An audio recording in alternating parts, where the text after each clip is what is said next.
Good morning, you guys. It's your boy B Mahari here, represent Mahari Nation Sports Podcast. Much love to the entire LDBC and the basketball community. You understand what I'm saying?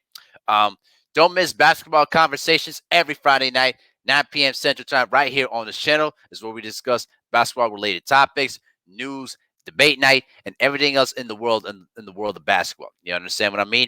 So don't miss out on that. For all the new people coming in, make sure to hit the subscribe button, hit the bell icon to get all the latest notifications when I start dropping in some videos. And please spread the word on the channel. All right. Now, with all that out the way, let's get down to business here, shall we? So, I was thinking about this before I went to bed last night, and I really thought about the resume of Vince Carter. All right.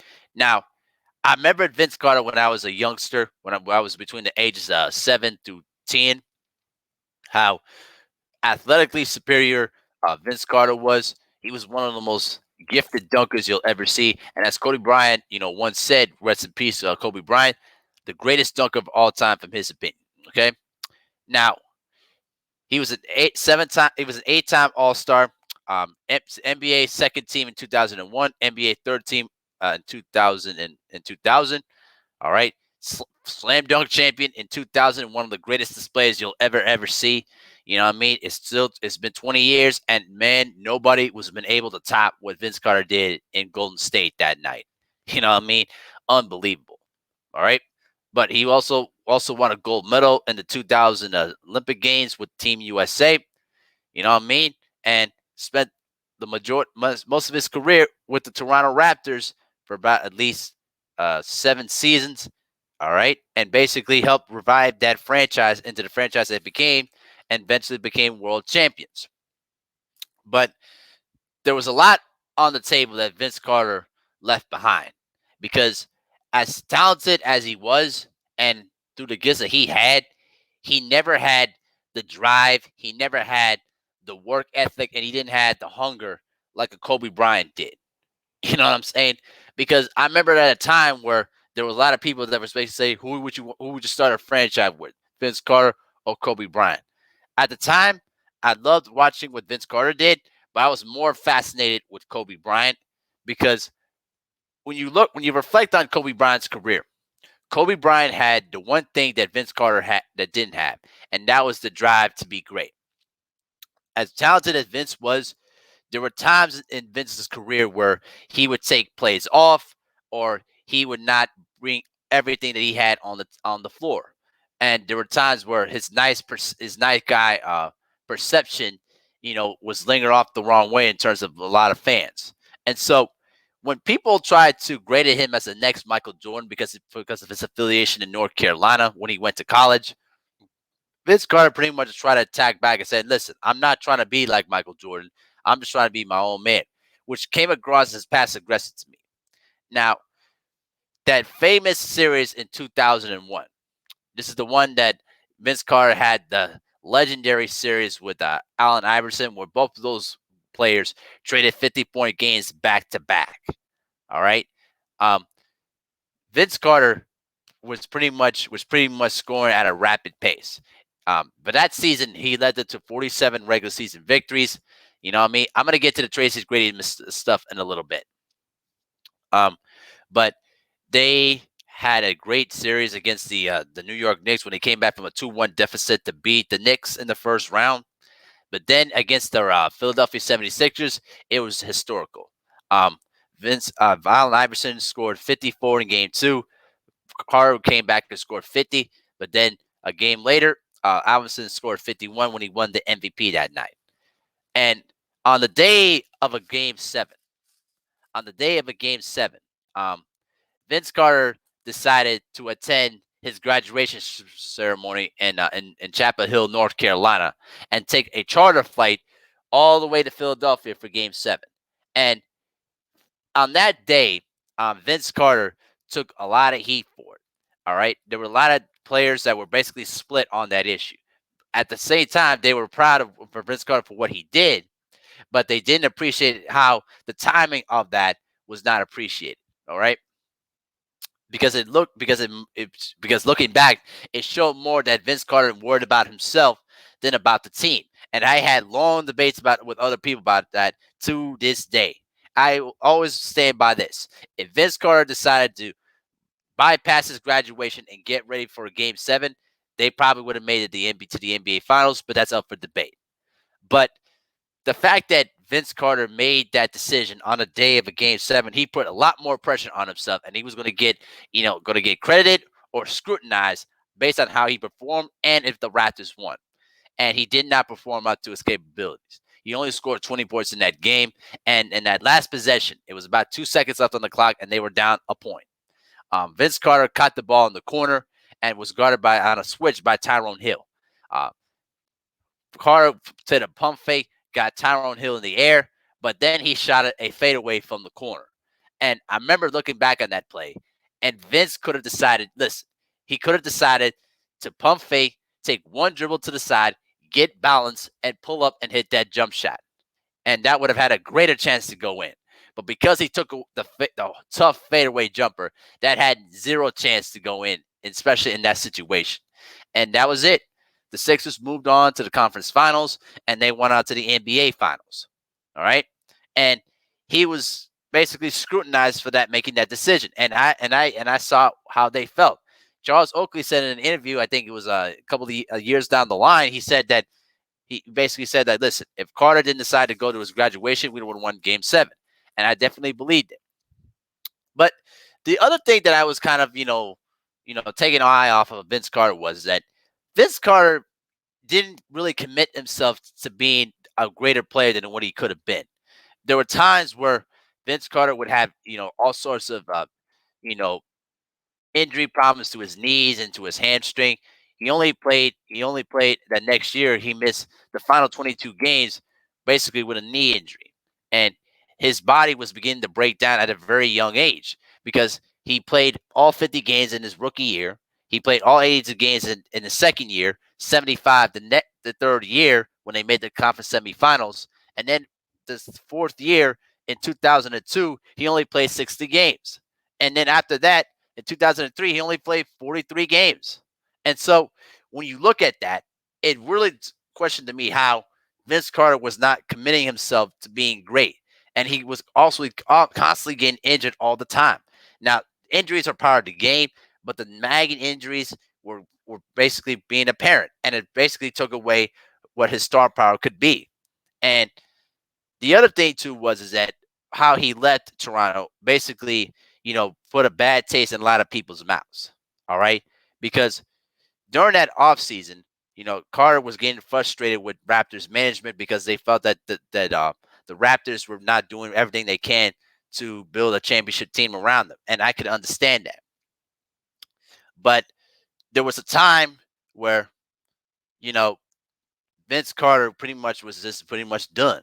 And then there were times where Vince Carter would just quit on plays. And then there were even speculation where Vince Carter would tell the other team what play they were about to run. And it was just rubbing off the fans and it rubbed the media the wrong way. And I think that what really cemented his reputation afterwards is when he did the interview with John Thompson on TNT. When John Thompson asked the question, like, "Did you felt that you could have played up to your potential?" And he said, "And other there were times no." And that right there really cemented the hatred that Toronto had for Vince Carter. And I felt like, listen, there were other ways that you could have done it, but to rob it off that way, it felt like as if that Vince Carter just was more cared about himself than about the team. And despite of all the things that he went through throughout his career, you know, it was the one scar that had on his career. And another thing, I'm going to get into the Tracy McGrady thing right now. Now, when Tracy McGrady left as a free agent, he didn't want to be a shadow under the Vince Carter spotlight, which is understandable. But imagine if Vince and Tracy would have stayed together in Toronto, what they could have been. This could have changed the complexion of history, but we just never know. But I've had struggle. I've had a struggle to try to figure out why Tracy McGrady was chosen as a Hall of Famer, because to me there was so much more that Tracy left on the table, even after he left Toronto. You know what I mean? Because he never got his team past the first round of the playoffs. You know what I'm saying? And Of all the great moments when he was a dominant scorer in Orlando, when he was in Houston, he too had went through the same injury issues that Vince went through. And there were times where, McGrady's, laid back demeanor was rubbing off a lot of people the wrong way about him. And as great of a scorer Tracy McGrady was, first ballot Hall of Famer was really questionable to me. I think to me, Vince Carter and Tracy McGrady are not Hall of Famers in my eyes, because as talented as they were, they had a lot more, to give, but they just did not have the drive or the work ethic to become greater than what they could have been. Now, injuries played a part of it. I totally understand that, but Kobe was able to get more out of himself even as he got older. All right. Same thing with Michael Jordan. He was getting a lot more out of him during the later stages of his career when all the athleticism deteriorated. So my point is this: I think that Vince Carter, based on his on people's perspective. Now, I'm not a voter, so I don't know what goes on in those meetings when they decide to decide who gets into the Hall of Fame. But I just feel that Vince Carter, based on his longevity, may have a bit of a case. But to me, I just don't think he belongs in the Hall of Fame. I just don't. The thing is, of all accomplishments that he had, he never really was a guy that you could trust upon to lead your team all the way. And he had, he in his career, his career averages of 17.2 points per game is not that bad, but there was so much more he could have had in his great career. But unfortunately, of all the injuries and all the bad luck that he had in his franchises with both New Jersey, Toronto, and everything else, there was so much more left in the tank he could have had. And I just felt that he didn't reach his full potential to what he could have been. He's just, to me, he's just an underachiever. You know what I mean? And and Kobe Bryant achieved a lot more in his career, even as the athleticism deteriorated. He worked on his fundamentals. He remained in shape, and he kept that hunger to be the best. And he wanted those fans to really hate on him. You know what I mean? Even after the whole rape case concluded in 2004. I mean, people hated Kobe Bryant, and Kobe used that hate to really fuel his motivation to become the very best that he can be. And we saw a lot more out of that, after Shaq left. You know what I mean? With Gasol and with Bynum and with D. Fish and Ariza Artest and with Mar Odom when he made three straight trips to the finals and won two out of those three. And the really thing is that Vince Carter should have been what Kobe was at that point of his career, and unfortunately, he just never had the drive. He never had that kind of commitment to be great. You know what I mean? I respect him for what he's been able to do throughout his longevity, and I'm very proud that him and the Toronto Raptors organization and the country of Canada were able to, squash the beef with each other after a long time. It was long overdue, to be honest with you, but I'm glad they did it. But I just don't see him even scratching the Hall of Fame. I just think that there's just so much doubt in that resume that, that leads me, behold, to leave him out of the Hall of Fame. Because if I was a voter, I look at everybody's resumes and I have to say these resumes that had to be no doubt first ballot Hall of Famers. And, Tim Hardaway belongs in that category. Chris Bosh does. Chris Webber does.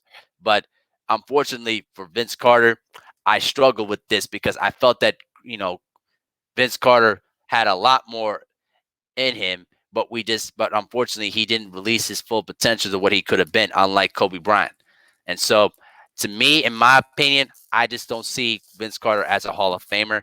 I think he falls short by a bit of a wide margin, not by a slim margin, but a wide margin, because he was as talented as he was. He didn't fulfill his potential, and unfortunately, that's how I remember Vince Carter. Now, I remember him for all the great moments and for all the great dunks and highlights. But when you really compact and look into his game and look into his skill set, he had a lot more to give, but he just didn't want it bad enough. And unfortunately, that's where the comparison between Vince Carter and Kobe Bryant completely stops. I said that I would take Kobe over Vince Carter when I was a youngster, when I was in the 7th grade, and I'm telling you all today, I'm still taking Kobe over Vince Carter any day of the week, and that's why I'm going to tell you right now, Vince Carter, to me, in my opinion, is just not a Hall of Famer. That's what I believe based on all the stuff that I was, telling y'all. But let me know what you guys think in the comment section. Do you guys believe that Vince Carter is a Hall of Famer, or do you think he falls off the mark? But let me know what y'all think in the comment section.